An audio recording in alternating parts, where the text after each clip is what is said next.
any threat to lives on the sea route means a total shutdown of economic activities in those communities. Honorable Tanko.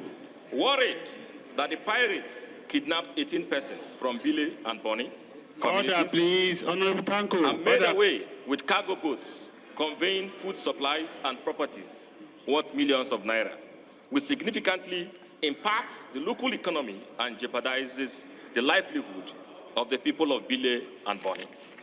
Border security has been a vital aspect of efforts to check the influx of criminal elements into Nigeria through land borders. Uyi Agmofwegbe, reporting for Global TV News. In the meantime, the House of Representatives has rejected a bill seeking to provide for a rotational presidency among the country's 6 geopolitical zones. The proposals, one of 7 constitutional amendment bills slated for second reading, debated on the rotational presidency bill, was led by the Deputy Minority Leader, Aliyu Madaki, who set the tone for the criticisms that ultimately led to its rejection. Our correspondent, Sharon Ajay, completes the report.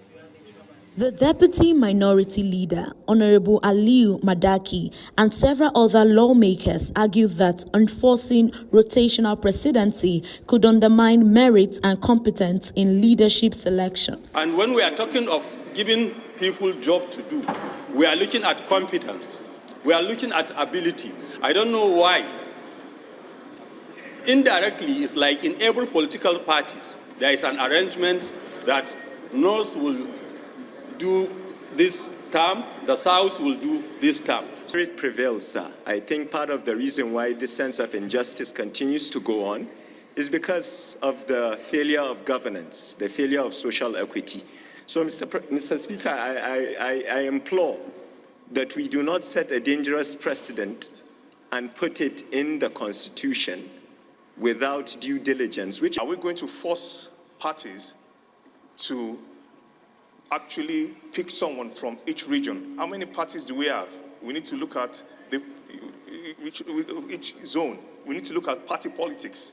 However, a few members spoke in support of the bill, insisting it would help address long-standing marginalization of certain parts of the country. Question, obviously, is set to cure an age-long injustice in our land, especially the minority zones in the region, in Nigeria, which if the presidency of this nation and the vice presidency of this nation is allowed to be struggled in terms of election, they will not have a chance of getting to that climax. I believe every zone of the country have people with capacity, people that can govern not only this country, can govern any of, even the ECOWAS countries. Following the debate, Deputy Speaker Benjamin Kalu put the question twice, and the majority opposed the bill. I put the question again. Those who support that 1 to 7 constitutional review go to the Committee on Constitutional Review for it to progress. Say aye. Aye. Those against say nay. The nays have it. Consequently, all 7 amendment bills were rejected. In response, the chairman of the Committee on Rules and Business, Francis Wave, moved a motion for the bills to be reconsidered individually on their own merits. He is expected to present a substantive motion on the next legislative day to enable the House rescind its earlier decision. Sharon Ajay reporting for Global TV News.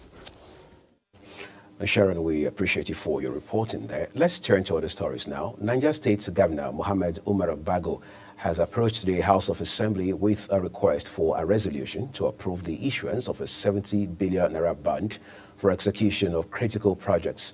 A correspondence from the governor to the House states that the bond forms a part of a larger 100 billion naira bond raise program for 2025, which was approved by the State Executive Council at its 55th sitting on April 22nd, 2025. The governor also noted that the proposed bond is intended to finance critical projects in key sectors such as healthcare, education, infrastructure, water supply, and intra-state connectivity. A group concerned Plateau Youth Forum has rejected the nomination of Cyril Shenyil as the managing director of the newly established North Central Development Commission. The commission, recently established by the National Assembly, is tasked with coordinating and accelerating development in states within the region. Spokesperson of the group, Danladi Pam, in a statement, urged President Bola Tinubu to immediately withdraw the nomination. Chief of the Air Staff, Air Marshal Hassan Abubakar, says the Nigerian Air Force remains ready, alert, and determined to protect Nigeria every day. The Air Chief stated this at the commemoration of the Nigerian Air Force's 61st anniversary. A statement by the Director of Public Relations and Information of the Air Force, Air Commando Ehimen Ejodame, said Air Marshal Abubakar gave the charge during an operational visit to frontline troops in Katsina State. A political pressure group, the Zamfara Movement Democrat ZMD, has faulted the state governor, Dauda Lawal, for what it described as a complete failure to protect lives and property in rural communities 2 years into his administration. In a statement issued by the group's convener, Umar Sarki, it says residents in rural areas are being killed daily, properties looted, and villages attacked without any meaningful response from the state government. The group also alleged that the governor has done little to address the alarming security situation ravaging the state, accusing him of governing in what it termed a desperado and emperor style while neglecting the plight of his people. The government's Conditional Cash Transfer Scheme is a social protection program supported by the World Bank, targeting poor and vulnerable households with financial assistance to improve their standards of living. And sincere apologies for that mix-up right there. We take you back now to Zamfara State, where Governor Dauda Lawal has flagged off the distribution of debit cards for the beneficiaries of the World Bank financed cash transfer scheme.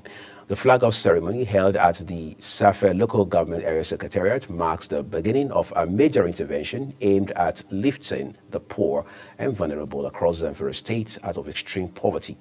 Our business correspondent Samuel Odi has more. State Governor Dauda Lawal reaffirmed his administration's commitment to support the most vulnerable members of the society. He described the launch as the milestone in his mission to rebuild a more inclusive and prosperous Zamfara. The purpose of this empowerment is to enable you to invest in your future so that you can support yourselves and your families and contribute to the growth of our local as well as national economy. The State Commissioner for Humanitarian Affairs and Relief Matters, Salisu Tafiu, and State Coordinator National Conditional Cash Transfer Scheme, Aminu Gusso, gave a detailed background of the beneficiary registration and verification process, emphasizing transparency and efficiency. This important distribution and activation will be jointly executed by State Cash Transfer team and payment service providers that are already on ground. As we commence this battle exercise, Your Excellency, I urge all stakeholders, community facilitators, local government officials, security agencies, and GROs, that is, grievances address officers, to work in unity and commitment toward the successful completion of this process. Highlights of the event was the symbolic presentation and activation of debit cards, followed by direct cash disbursement to selected beneficiaries. Samuel Odi reporting for Global Television News. Thank you, Samuel. President Bola Tinubu has sworn in two newly appointed commissioners of the Independent National Electoral Commission, INEC, as its chairman, Mahmoud Yakubu, dismissed the widespread speculation that he had been removed from office. Speaking with State House correspondents shortly after the Federal Executive Council meeting at the Presidential Villa in Abuja, Professor Yakubu affirmed his position and clarified that no such action had been taken by the president. Here is Kekalomo Okeri's reports. The Independent National Electoral Commission Chairman Mahmoud Yakubu revealed that the Commission had forwarded 142 recommendations to the National Assembly as part of ongoing efforts to reform Nigerian electoral process. Following its internal review of 2023 general elections, Yakubu expressed satisfaction with lawmakers' response and pace of action. Weeks ago, we had a retreat in Lagos with the Joint Committee of the Senate and House of Representatives on Electoral Reform. Thereafter, the National Assembly is going to organize a public hearing, and it's after the public hearing that now a new bill will at the end of the day be submitted to the President for assent. So we're working with the National Assembly on electoral reform. The submission of recommendation and continued legislative engagement, Yakubu says, were part of the Commission's commitment to ensuring more credible and transparent election in the future. Kekalomo Okeri, Global Television News. Well, thank you, Kekalomo. This is Global Television. You're watching the live broadcast of the Midday News with Uyi Agumofwebe. When the rest of the news returns shortly, NNPCL slashes petrol pump price to 910 naira per litre in Abuja. Details coming shortly, plus foreign and sports stories on the other side of this break. Do stay with us.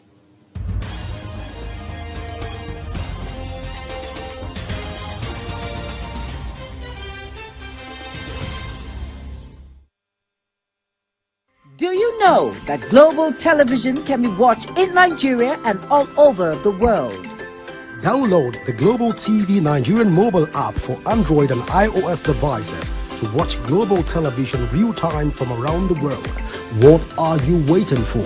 Start downloading and stay connected to Global Television.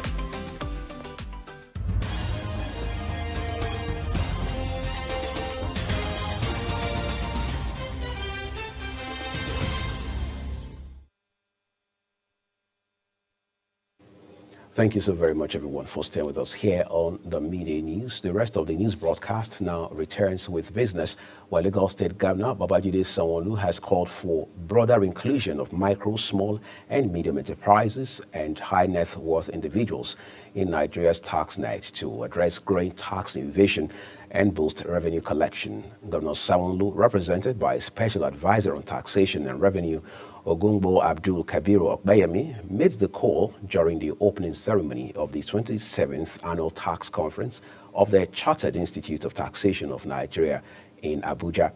In his goodwill message, the governor pointed to a clause in the new tax reform bills awaiting constitutional approval, which exempts employees earning below 800,000 naira annually from personal income tax as a potential gap that must be tackled.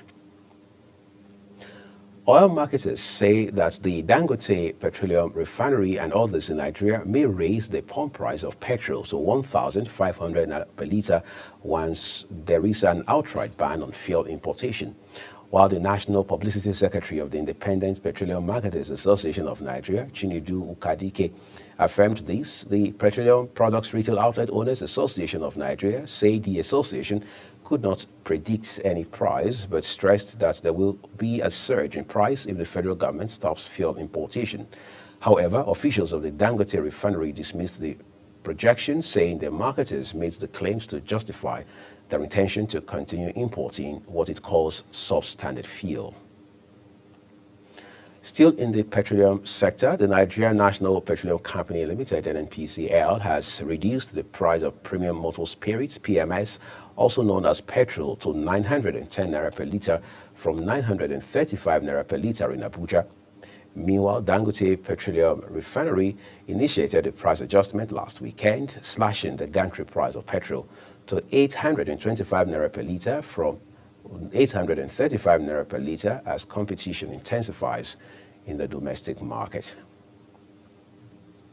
Let's take it beyond the shores of Nigeria now. The European Union has approved a fresh package of sanctions on Russia, clamping down on its shadow oil fleets as Europe threatens further punishment if Moscow does not agree to a Ukraine truce.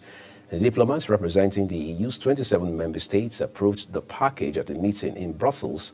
That's according to the Polish presidency of the bloc. The new measures against the Kremlin, the 17th round of sanctions from the EU since Russia's 2022 full-scale invasion of Ukraine, wherein the pipeline before European leaders issued their latest ultimatum to Moscow over US-led peace efforts.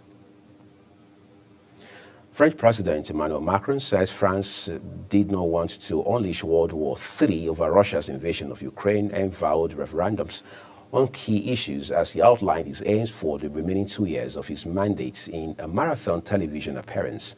Macron, who came to power in 2017 promising radical change, will step down in 2027 after serving the maximum 2 terms allowed under the Constitution.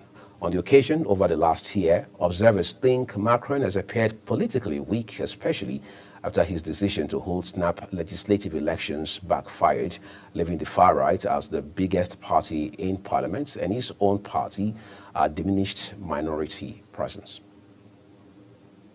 For more from the foreign scene, here is a quick update for you. The United Nations has voiced alarm at the large numbers of non-nationals being deported from the United States, in particular the hundreds sent to a mega prison in El Salvador. I think we're deeply concerned precisely given the context, the uncertainty of we don't know what is happening to people, and that would raise concerns indeed that families do not know where their loved ones are, lawyers do not know where they are. In fact, no one knows where they are for certain, and we don't know the legal basis. So that is raising huge human rights concerns indeed. UN spokeswoman Thrussell also lamented that a number of the detainees had not been informed of the US government's intention to deport them. These reports indicate that many of the detainees were not informed of the US government's intention to deport them to be held in a third country, that many did not have access to a lawyer, and that they were effectively unable to challenge the lawfulness of their removal before being flown out of the US. The US Supreme Court and several lower courts had since temporarily halted deportations using the obscure law, citing the lack of due process. We now turn to the Middle East, where United States President Donald Trump and Saudi Arabia's Crown Prince Mohammed bin Salman have signed a strategic economic partnership deal during a ceremony in Riyadh as the US president kicked off his Gulf tour. The signing ceremony of the Strategic Economic Partnership, signing on behalf of the United States, the Honorable Donald J. Trump.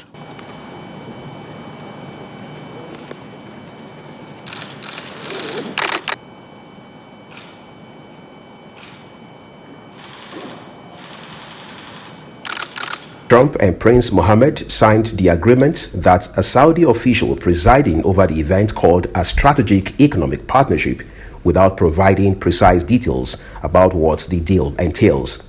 Uyi Agmofwegbe reporting for Global TV News. Thanks for bringing some excitement from the world of sports now. The Nigeria National League, NNL, has reaffirmed the board's commitment to maintaining its integrity ahead of the final round of matches of the season. The league's chairman, George Aluo, stated that the body is focused on aligning its operations with international best practices and will not be swayed by external pressures or influences. The league emphasized that only the most deserving teams will progress to the Super 8 playoff to fight for promotion to the Nigeria Premier Football League, NPFL. Ongoing Bayern Leverkusen manager Xabi Alonso has decided to skip his vacation to start work at Spanish La Liga giants Real Madrid. Alonso had a few days ago announced his departure from Leverkusen at the end of the 2024-2025 season later this month. The 43-year-old has agreed to a 3-year deal with Real Madrid to become their new head coach. And still talking football, Bundesliga giants Borussia Dortmund have joined the list of clubs interested in KRC Genk striker Tolu Arokorade. Arokorade is the leading marksman in the Belgian Pro League this season with 22 goals and 7 assists. The Nigerian has been linked with clubs in England and Turkey. And that's all I have for you here on Global Television Midday News. A quick reminder that Global TV is on DSTV channel 365 and Star Times 276 We urge you to follow us across all social media platforms using @Global TV NG, as well as other handles as you now see on your screen. You can download the Global TV Nigeria mobile app for Android and iOS devices to keep track of our 247 broadcasts. I'm Midday Mofwegbe, thanking you very specially for watching. We will see you again.